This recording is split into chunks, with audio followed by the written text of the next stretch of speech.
जो स्कीम है मेरे मुताबिक बहुत ही रिग्रेसिव है। अगर आपने डिफेंस मिनिस्टर की स्टेटमेंट सुनी तो उन्होंने सबसे पहले कहा इसका मुख्य मकसद है कि हिंदुस्तान की फौज को एक बेहतरीन, दुनिया की बेहतरीन फौज बनाना।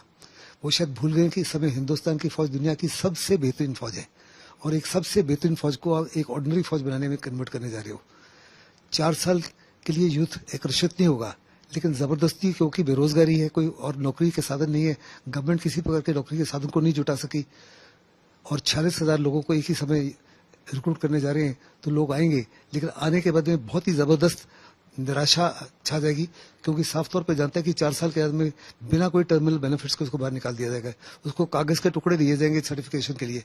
आज का जो सैनिक है, लगभग 55,000 सैनिक जो है हर साल रिटायर होते हैं। वो बड़े सुपर सोफिस्टिकेटेड हाईटेक इक्विपमेंट को मेंटेन करते हैं, ऑपरेट करते हैं।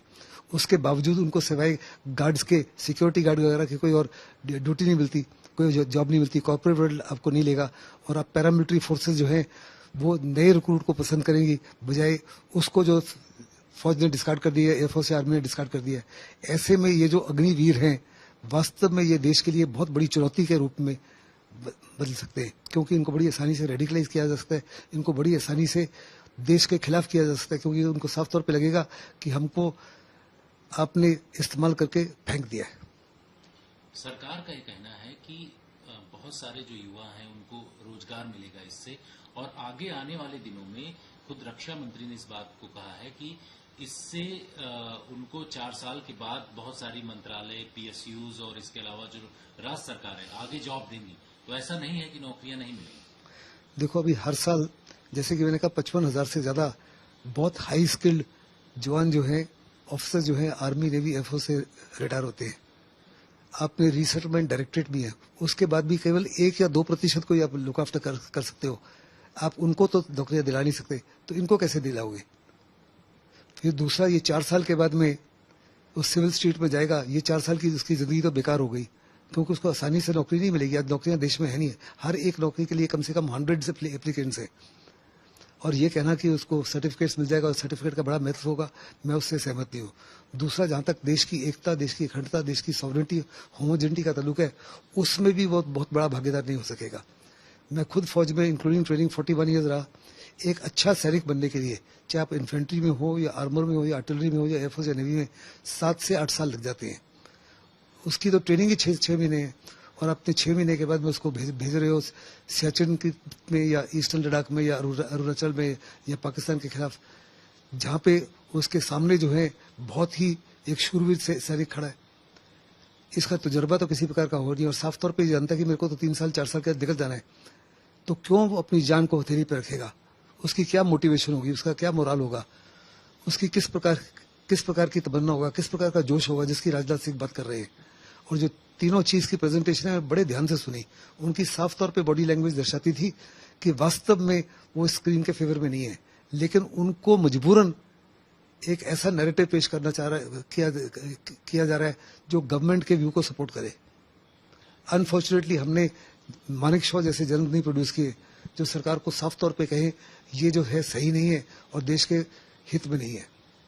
दूसरी सबसे बड़ी बात यह है कि आपके लिहाज से क्या इस तरीके का जो रिक्रूटमेंट ड्राइव चलाया जाएगा, उससे इन लोगों को अगर बॉर्डर पर तैनात किया जाता है तो उसका नुकसान होगा या फायदा होगा? मेरे मुताबिक तो नुकसान होगा, क्योंकि ये किस्म से रॉ सोल्जर होगा। आप देखो, रशियन के सोल्जर्स किस माफी से मारे जा रहे हैं। दुनिया का सबसे बेहतरीन इक्विपमेंट है, हाईली सोफिस्टिकेटेड हाईटेक इक्विपमेंट है, लेकिन मैन बिहेव द मशीन का मोरल नहीं है, मोटिवेशन नहीं है, उसकी लीडरशिप पुअर है, उसका लॉजिस्टिक मैनेजमेंट पुअर है। तो इसका भी ना तो नमक है, ना नाम है, ना निशान है। इसको किसी की परवाह नहीं, इसको परवाह केवल और केवल है अपनी जान की, अपनी फैमिली की, और ये चाहेगा कि किसी ना किसी तरीके से 3 या 4 साल पूरे करे और सिविल स्ट्रीट में दोबारा जाए। अगर इसको पता हो कि अगले 15 साल तक इसको नौकरी करनी है, तब तो वो अपनी जान को हथेली पर रखेगा, नहीं तो क्यों जान को हथेली पर रखेगा। दूसरा, उसको आपने क्या ट्रेनिंग दी है। जैसे कि मैंने कहा कि एक आप राफेल जहाज चलाने के लिए या SU-30 जहाज चलाने के लिए 7 से 8 साल, मैं खुद पायलट हूँ, 6, 7, 8 साल लग जाते हैं to be able to become a effective pilot. और वो पायलट जो हवाई जहाज को भी चलाए, उसके अंदर जो वेपन सिस्टम्स हैं उनको भी चलाए, दुश्मन को भी पहचाने और उसको बर्बाद भी करे, ये सारी क्षमता देने के लिए इतने साल लग जाते हैं। उसको तो अपनी क्षमता दी नहीं, लेकिन मैदान जंग में भेज रहे हो, तो क्या करेगा? कमांडिंग ऑफिसर जो है काफी से ज्यादा एक किस्म से मुश्किल में पड़ जाएंगे कि इसको कैसे इस्तेमाल करना है। क्या ये दूसरे लोगों के लिए भी लायबिलिटी होगा? पेट्रोलिंग के लिए पे भेजते हो क्योंकि कमजोर तमन्ना है, इसका कमजोर दिल है, उस माफी की ट्रेनिंग नहीं है, उस माफी की मोटिवेशन नहीं है, उस माफी का मोरल नहीं है। क्या वास्तव में ये यूजफुल होगा या दूसरों को भी लेट डाउन करेगा? और जो दूसरे हैं उनके लिए ज्यादा टेंशन बढ़ेगी, उनके ऊपर लोड ज्यादा बढ़ जाएगा, उनकी रिस्पॉन्सिबिलिटी ज्यादा बढ़ जाएंगी और हर साल ये बढ़ती जाएंगी। आपके मुताबिक ये जो सैनिक होंगे इससे नुकसान हो सकता है किसी तरीके का देश को? मेरे मुताबिक तो देश को बहुत बड़ा नुकसान होगा। ये स्कीम जो है आप कह रहे हैं कि समय की पुकार को निगाह में रखते हुए बड़ा लाजमी है कि चेंज लाया जाए। ये चेंज लाया जा रहा है दो मकसद के लिए। एक, देश में बड़ी जबरदस्त बेरोजगारी है, 2024 इलेक्शंस है, आप किसी ना किसी तरीके से युवकों को नौकरी देना चाहते हैं। और दूसरा आप कह रहे हैं कि पैसे की वजह से, अगर पैसे की प्रॉब्लम थी तो हमारी फौज की जो है टोटल नफरी जो है 1.4 मिलियन है। इस 1.4 मिलियन में 3,75,000 डिफेंस सिविलियंस हैं। उनकी सैलरी और पेंशन जो है बाकी जो फौज है, जो 3/4 और बाकी फौज है, उनसे ज्यादा है। एक सिविलियन जब रिटायर होता है तो उसका पेंशन 5.38 लाख पर ईयर उसको देना पड़ता है, जबकि जवान रिटायर होता है उसका तकरीबन आप 90 लाख रुपए दे रहे हो। तो कहाँ 90 लाख और कहाँ 5.38 लाख? तो शिकायतकर कमेटी जो बैठी थी उन्होंने कहा था ये 3,75,000 डिफेंस सिविलियंस हैं, हमको सर्विसेज में एक भी नहीं चाहिए। लेकिन सरकार जो है वोट बैंक पॉलिटिक्स के लिए उन्होंने यूनियंस है उनको तो हाथ नहीं लगा रही, लेकिन आप अपने कटिंग एज को कमजोर कर रहे हो।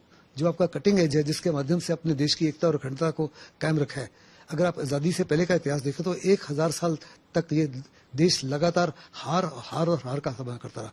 जो भी हमारे वेस्टर्न बॉर्डर से आए, जो भी समुद्री मार्ग से आए, हमको पराजित करके चले गए।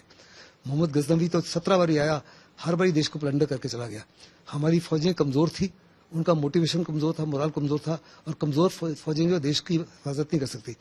फालतू बात या बकवास नहीं करेंगे बर्दाश्त। खड़ी हो जाएगी खाट जब चित्रा लगाएगी वाट लगाती चित्रा त्रिपाठी। सिर्फ आज तक डिजिटल पर।